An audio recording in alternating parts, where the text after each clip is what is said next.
సోనియా గాంధీ పుట్టినరోజు వేడుకలను నిర్మల్ పట్టణంలోని టీపీసీసీ ప్రధాన కార్యదర్శి ఇంబడి రాజేశ్వర్ గ్రంథాలయ చైర్మన్ అర్జుమండ్ అలీ ఆధ్వర్యంలో కాంగ్రెస్ శ్రేణులు సోమవారం ఘనంగా జరుపుకున్నారు. స్థానిక వెటర్నరీ హాస్పిటల్లో పండ్లు పంపిణీ చేశారు. ఎన్ని కష్టాలు వచ్చినా దేశ సమగ్రతకు కొరకు సోనియా గాంధీ కృషి దేశ ప్రజలందరికీ తెలుసునని ఇంబడి రాజేశ్వర్ అన్నారు.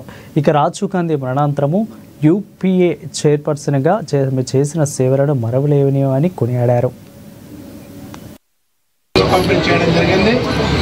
అందులో భాగంగా ఈరోజు సోనియా గాంధీ గారికి జిల్లా కాంగ్రెస్ పార్టీ కార్యకర్తల తరఫు నుంచి నిర్మల్ జిల్లా ప్రజల నుంచి పుట్టినరోజు శుభాకాంక్షలు తెలియజేస్తూ సోనియా గాంధీ గారు ఏదైతే మన 60 ఏళ్ల ఆకాంక్ష తెలంగాణ చిరకాల స్వప్నం ఏదైతే ఉందో ఒక్కొక్కడ ఆంధ్రప్రదేశ్లో మన పార్టీ లేకున్నా పర్వాలేదు కానీ తెలంగాణ ఇచ్చి తీరుతా అని చెప్పిన మాటకు కట్టుబడి ఆ రోజు తెలంగాణ ప్రజల ఆకాంక్షల మేరకు ఏదైతే పోరాటం చేసిన విద్యార్థులు పోరాటం చేసిన ఎంతైతే అమరుల త్యాగాన్ని చూసి ఆ రోజు ఇచ్చిన సోనియా గాంధీ తెలంగాణ ఇచ్చింది సోనియా గాంధీ గారు.